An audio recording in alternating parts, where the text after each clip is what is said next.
Hi, so I'm going to read from the Radvocate, their 14th issue, which includes my short story, Shrinking. So that's what I'm going to read. What's shrinking? You'll find out in the first paragraph. My parents' house is shriveling, like a burning strip of paper or a cashmere sweater that has been tumble dried. I first noticed when my mother asked me to come over and help with their taxes.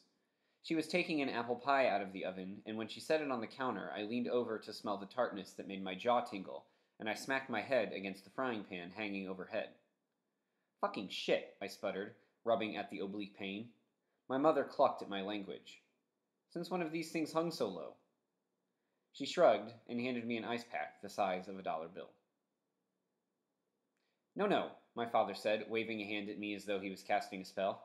Everything's fine. I'm fine. This was 2 days after he'd rear-ended someone while approaching a stop sign. Just a bit of misjudging distance and speed and all that, he said, adjusting his glasses. He looked presidential in an ancient way, like someone you'd see on paper currency or in a gilt-framed oil painting. We were sitting in his study, he behind the oak desk that he'd had since before I was born, I crammed into a high-backed chair that had once felt like an expansive, squishy ocean, but now had the give and space of a baby's high chair. What is wrong with all the furniture, Dad? I said, tossing a leg over the side of the chair. I don't know what you mean. Everything's smaller. He squinted. Are you feeling okay? I cleared my throat. Is the car damaged? Will your insurance go up? He waved me away and shuffled some papers. They didn't even call the police. The forms in his hands, too, had shrunk. The pulpy life sucked right out of them. My parents were shrinking along with the house. They called me over for dinner, a thank you for dealing with the taxes as well as the calls from the insurance company that flustered my father and left him twisted and turned about what forms he needed to fill out, none, and who he needed to call, the body shop. When I tried to sit down at the kitchen table, I couldn't fit my legs between the chair and the tabletop. Neither of them noticed, slipping into their seats like perfectly aligned puzzle pieces. Mom had baked a chicken, and my portion, a leg plus nearly half the breast, looked like the plastic food that would come out of a child's kitchen playset. I looked from one parent to the other. They were awash in their mashed potatoes and green beans, mine resembled matchsticks, and didn't seem to notice that they and everything around them was smaller. You okay? Mom asked as she took a sip of water from a cup that looked right in her hand, but whose equivalent was shot glass-sized in my own. Yeah. You're hardly eating. I wanted to say that was because I had hardly any food, but I glued my mouth shut and ran my tongue over the backs of my teeth. Everything's great, Mom, I said, picking up the drumstick. She watched me, her eyes slitted like a snake's.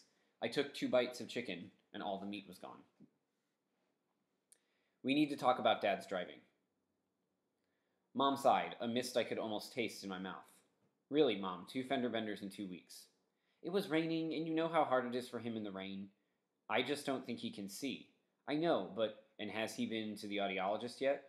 He missed the appointment. He said he didn't need it. But you have to practically scream at him in the morning to get up. He doesn't even hear his alarm. My mother was silent long enough that I had to ask if she had hung up. Yes, yes, she said, but look, I have to go. I have that doctor's appointment.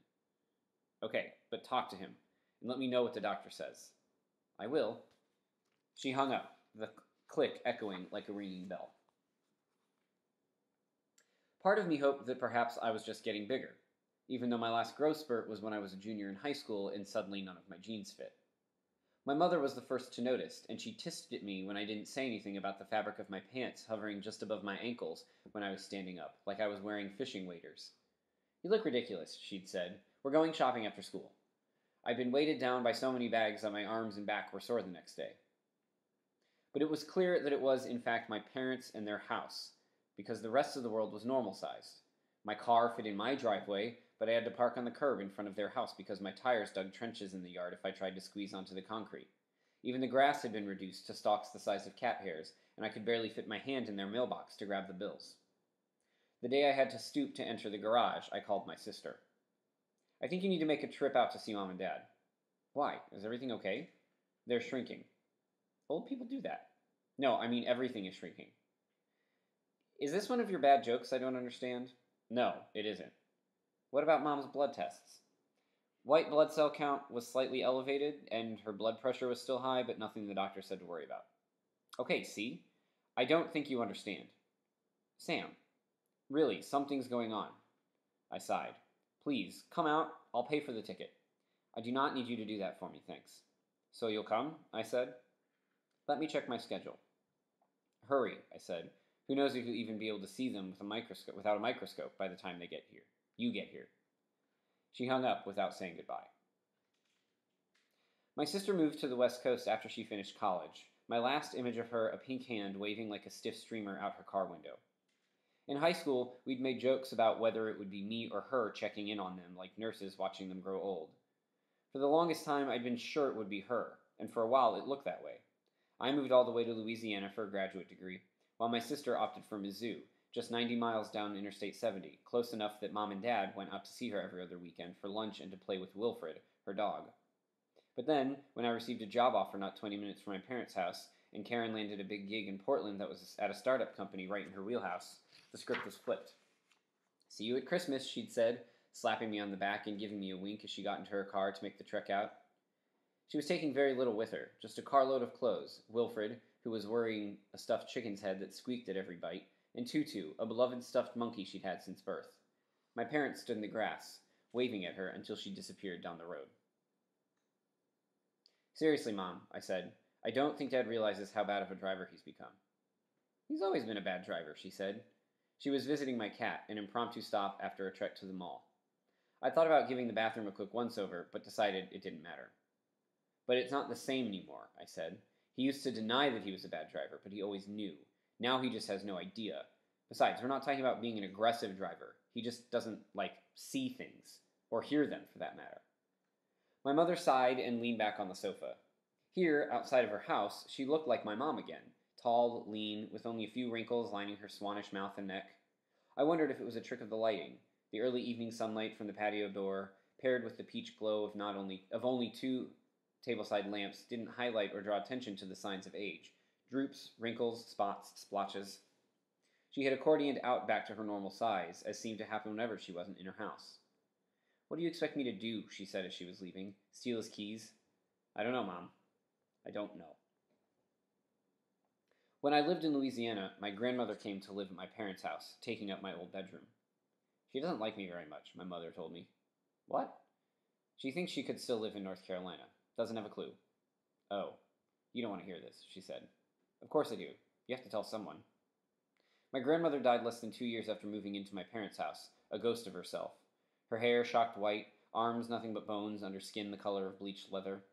I hadn't been home much while my grandmother lived there. Graduate school was a time for being poor, and Louisiana was a long 12-hour drive filled with radio stations that were nothing but twangy country music or religious preaching. But my grandmother had become a different person, a mumbling, incoherent whisper of herself.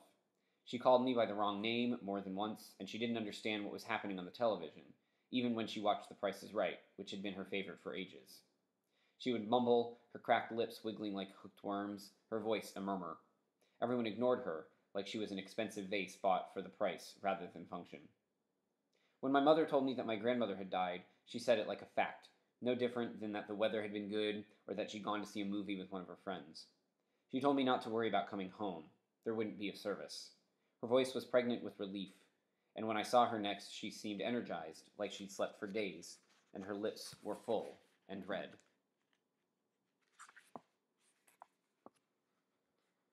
Sam, it's your mom. At first I thought my father was telling a bad joke, which was the only kind he knew. You're funny, Dad. No, he said, and then there was a long pause. He breathed heavily into the phone, air crackling in my ear. Your mother's had a stroke. She was tucked into her hospital bed, resting. The doctor was looking over a chart, making notes, checking his watch. He was young, dark-haired, tan as a leather couch, his voice like pulled toffee. He said the stroke was minor, that she should recover with little to no problem, but she might feel some numbness in her fingers and possibly struggle with some aphasia now and then. What's that? I asked. She might misuse a word here and there, say pencil when she means car, that sort of thing. Oh. I pictured my father driving a massive pencil, sharp, down the highway, popping tires like they were balloons.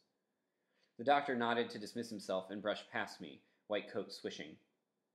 The shape of my mother's body under the blanket was only 3 feet long, a child's, and I mentioned this to my father, who was sitting in one of those square wooden pink fabric chairs that is never comfortable.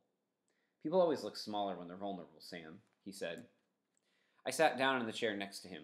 He was craven, curled in on himself like he was collapsing into a single point of light, his bald head heavy on his neck.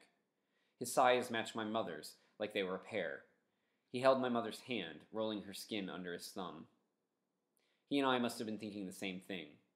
We were surprised that he was comforting her rather than the opposite. My mother was active and flighty, a hummingbird of activity. Knitting, book club, even a small garden with peppers, tomatoes, and a chocolate mint plant that was suffocating everything else. She knelt and stood with a smooth vividness, brushing off jeans or capri pants with a smiling ease that betrayed no aging pains. My father creaked, his knees groaning, when he so much as tottered to the bathroom. My mother came home 2 days later, and while I helped her onto the couch and found the TV remote, she told me to relax. I'm not dying, you know. Yeah, well, her body was almost weightless, like a pillow I might thwack against a friend during a sleepover's requisite fight. You're really not going to come? Our mother was in the hospital, for goodness sake. Karen sighed. Geez, Sam, who even says goodness before they're 50? Besides, I called Mom. She told me not to come. I looked around the cramped kitchen. I could hardly reach the fridge anymore without squashing myself against the center island, and squeezing into a chair at the table was out of the question. I could take the stairs to the second floor 4 at a time, and my heels hung off them. So you are not concerned about our parents' health? No, I am not. Not any more than I have been for years. They're getting old, Sam, that's all. A stroke is not that's all. Come on, she's not even showing signs of, what did the doctor call it? Aphasia. That. She's doing just fine, isn't she? Can you honestly say you would know she'd had a stroke by looking at her? I glanced into the living room. My mother had a bowl of salty popcorn in her lap. Her legs dangled off the couch, not quite reaching the floor. She swiped her palm against the nearest armrest and laughed at a joke, lips pulled wide. Dad was in his office. I could have picked up his desk in one hand and juggled it. I was permanently stooped because of the height of the ceiling, and I could see into the second-floor windows if I hopped up like I was taking a jump shot. Sam? Fine, I said. Whatever. The walls of my parents' bedroom and the hallway upstairs were polka-dotted with photographs, and during my visits after my parents started shrinking, I would slink upstairs and stare at them, my face inches away. I took in my father's sharp hairline, the deep chestnut color of his locks, which had turned gray and lost their tight curve. My mother's cheekbones were sharp, her face smooth, eyes uncrowded by the wisps of wrinkle. They were both tall in another life, towering over me and Karen in photos from when we were prepubescent, the person taking the photograph having to stand far away. In one such picture, we're all wearing dorky Christmas sweaters, Dad's arm hooked over Karen's, my mother's hand trailing toward the center of my back. We are smiling and ridiculous, my glasses too large and Karen's nose upturned like a pig's. She hadn't sorted out her good angles yet. I sighed. I wondered if, given another day or two, it would become impossible for me to enter the house at all. See? I said. Karen had finally come, recognizing a real deep concern in my voice when I called and pleaded. Our father had dislocated his hip while he was mowing the lawn. Because our mother was still recovering, they'd had to hire someone to help around the house, a woman named Leanne who was just as bite-sized as they were, who agreed even, without compensation, to take my father to physical therapy. She swished around the house in seafoam green scrubs, hair pulled tight in a ropey ponytail. Karen and I were standing on the lawn. She had her hands on her hips. I don't get what you're saying, Sam. You've got to be joking. The oak tree in front had hardly reached my waist. The entire place had become microscopic, a toy I might have sat in front of when I was 6. Karen looked at me, shutting one eye as though the sun was blinding her even though it was overcast. I know that this is hard for you. Well, duh, our parents are getting old, Sam. That's what parents do. That's not what I'm talking about, Karen. Then I don't know what to tell you, Sam. How can you not see it? I do see it, Sam. She stepped onto the grass and started to shrink. You're the one who can't. I stared at her, unable to follow, as she continued to wilt into a tiny figurine, hips and arms and legs slimming and curling up with each step. Are you coming or not? She squeaked when she reached the door. I could have put her in my hand, along with my mother and father, like they were marbles. All I could manage was to shake my head and stare at the ground, at my sizable feet. Fine, she bleeped out, and the huff of air she let out was like squeezing everything out of an inflated balloon, a high, wheeling hiss. This is how things are, Sam. She opened the door, went inside, and shut it behind her, the sound a tiny clapped noise, like a child excited about the prospect of ice cream. The end.